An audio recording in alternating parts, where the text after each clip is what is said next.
Coach, what's the mood of this team? Are they responding in the right way, like you said? Yeah, I think they are. I think that they'll respond the right way and prepare the way we need to prepare, and hopefully start faster than we've started the last couple of weeks.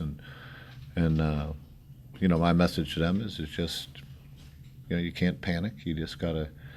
We need to play better. We need to execute better. You got to stay the course and prepare to play your best football on Saturday. You're going to earn it during the week, and we need to practice better. We need to coach it better, and so we can execute at a higher level. What, if anything, are you doing differently to elicit the kind of response that you want and need from this football team?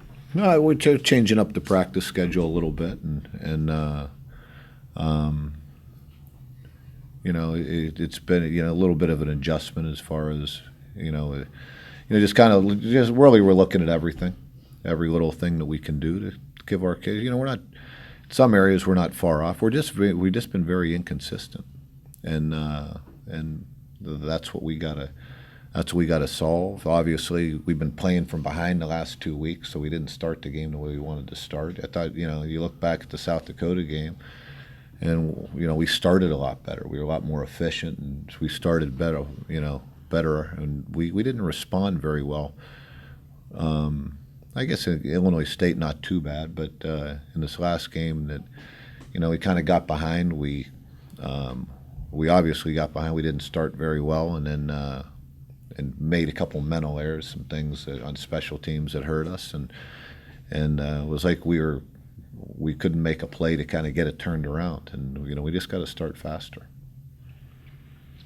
But does it just take maybe one play to rejuvenate? I felt even going into the third quarter, obviously the kickoff return hurt us, but I just kept waiting. I was like, we're a play away from kind of getting this thing going, and turned around. We couldn't make that play. We struggled a little bit offensively, and we hung in there for a long time defensively, and then it kind of got away from us at the very end. But we just didn't play very well, and like I said, that falls on me. You said after Saturday's game, every position's going to be evaluated. I know it's only Tuesday, but I'm sure you've started that process. Yeah, but that's how we go about our business anyway. No one's locked into anything ever.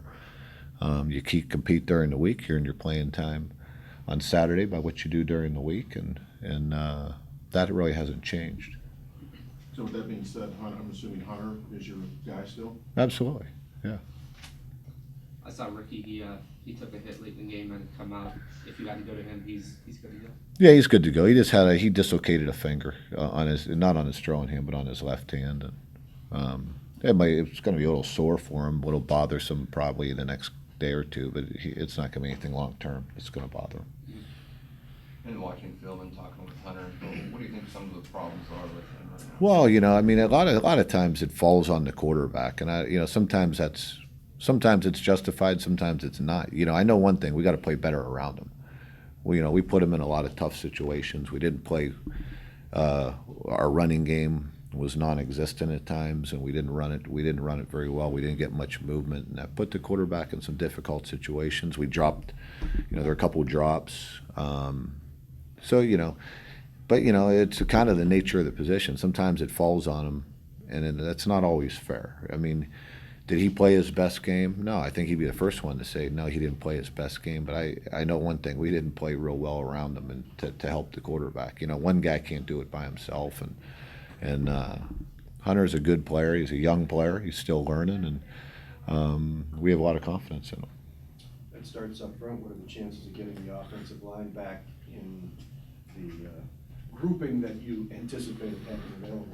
Well, we just have to see how the week plays out. Some of those things aren't in your control, and I think that the guys that we play will be are capable of playing, and once again, sometimes it's not just the offensive line. It could be a tight end here or a missed assignment here or there. We've had too many mental errors, and so just maybe 10 guys on point, one guy gets a mental error, and it makes everybody look bad. And you get a tackle for a loss, next thing you know, you're 2nd and 13. when if we do our jobs, somebody doesn't have a mental error, we block the guy on the edge. You're looking at a big play. So everybody's got to do their part, and we can't have the things that have happened to us. We can't keep hurting ourselves, and at times we have. Has the confidence level stayed pretty much the same? We're fine. Yeah, we'll be. I've been through this for a long time, and you don't panic. You stay the course. You stay with the process. You keep teaching these kids and coach them better as we go forward, and that's all you can do. It's a group that's working hard, and they're going to continue to work hard, and we just got to work smarter and more efficiently and execute at a higher level. Coach, Derek Rivers reached a pretty significant milestone in that game, becoming the school's all-time sack leader. Can you kind of speak to what kind of player he is? I mean, you've obviously coached some pretty good pass rushers yourself. Yeah, he's a good player. I mean, Derek, what he's done is obviously, there's been some good players here before him. So for him to get that record's pretty special unto itself. But I know that Derek, even as well as he's playing, he's still capable of a lot more, which is a great thing for us because I think he's still learning. He's still learning how to play in this system, and we've moved him around some, and that'll continue to happen. I think he's going to be. I think there's a lot more out there for him, which is a good thing for him and for our program. One guy who seems to make a lot of key stops and key plays on defense as well is Lee Ray. Every time I look up, I feel like he's making a third down tackle or something along those lines. And what has he meant to this defense, and how do you feel he's playing? I think Lee's a work in progress. I think he's very athletic, and I think he can make those plays. He's going to make some flash plays because he's very athletic. He can run. He's plays really hard. He's still learning the position big time. I mean, he still has to understand, kind of how to fit and where his eyes need to be and all those types of things. But he's just only going to get better. He just needs more reps at the position. I think when I got here, I believe he was playing safety.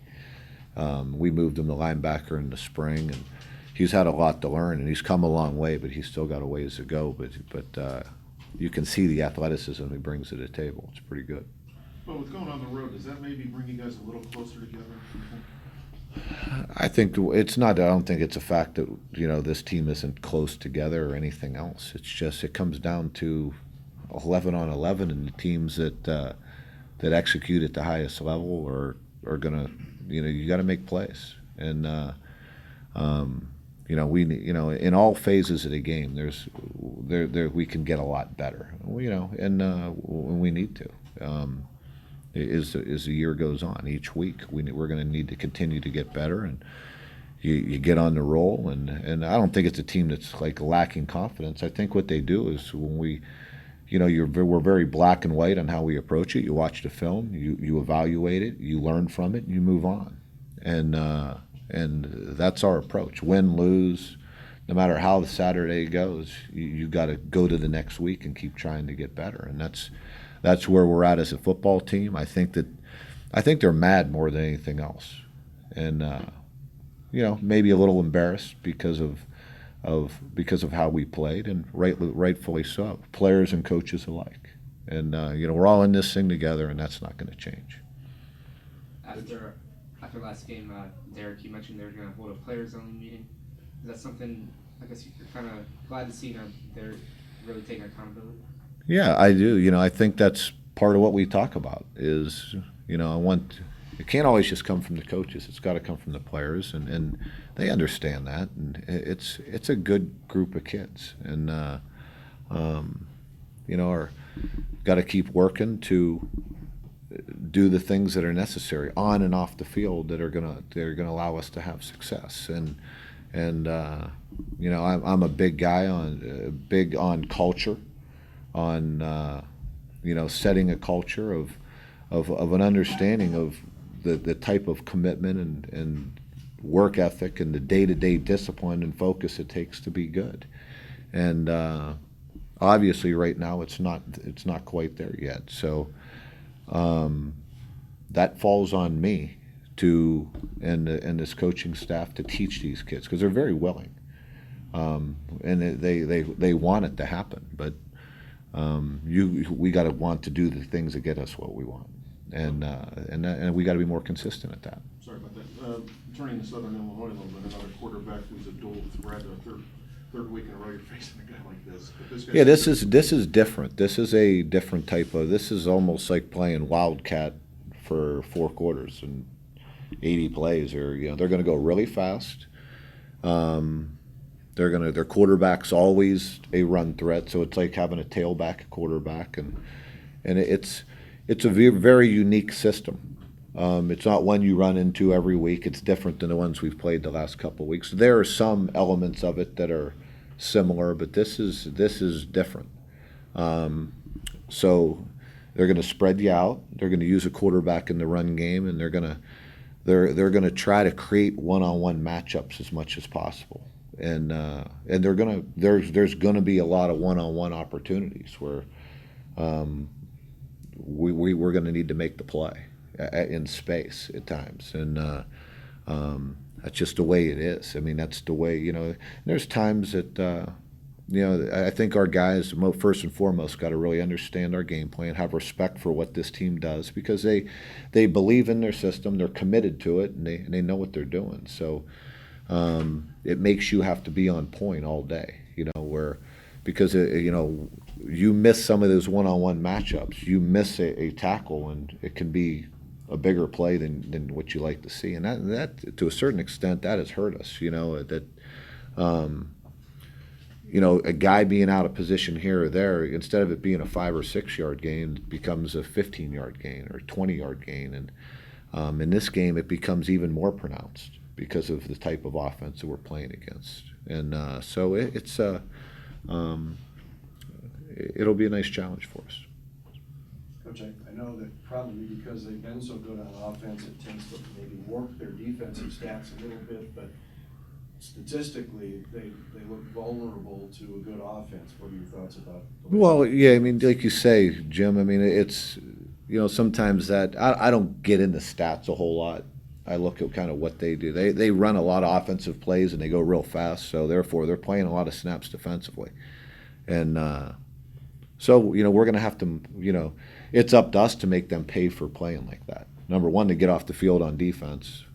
Number two, when we get our opportunities offensively, make them stay on the field. And you can the only way we're going to make them pay for committing to do that way is for us to do our part.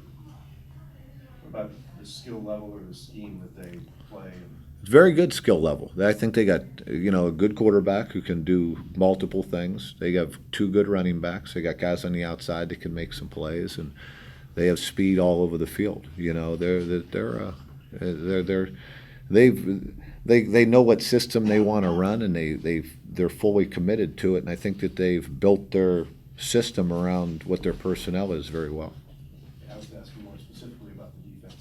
Their scheme. Oh, their Their scheme? scheme on defense and their skill level on defense. It's very capable. They're beat up a little bit, but I think a lot of people are at this time of year, and like I said, sometimes statistics can warp. It's not easy when you just look at some of the teams that play the way they play and have run tons of different tons of plays and go real fast. That a defense, there can be a time they're going. Hopefully we can make it so on Saturday that if you get off the field on a 3 and out, that maybe a minute hasn't gone off the clock. You just don't know. And then, so defensively, that puts pressure on you. And, it goes hand in hand. And so sometimes the statistics can get warped a little bit, but they're very capable on the defensive side. At times they've played very well. And at times they, even though they've given up a lot of yards at times. Coach, I noticed Tanner Gary isn't on the depth chart anymore. He hasn't been out there the past couple weeks. What's his situation? He's not with us right now for the time being. Coach, how would you kind of grade the receiver position? Andrew Williams is a guy who had a pretty big year last year. And I don't know, has he seen more coverage? Guys sent his way, or is, they're just missing plays here and there with A little bit of both. Yeah. I think he can play better. I think once again we can play better around him. At times, he's still a very capable receiver and a guy who's a big part of what we do.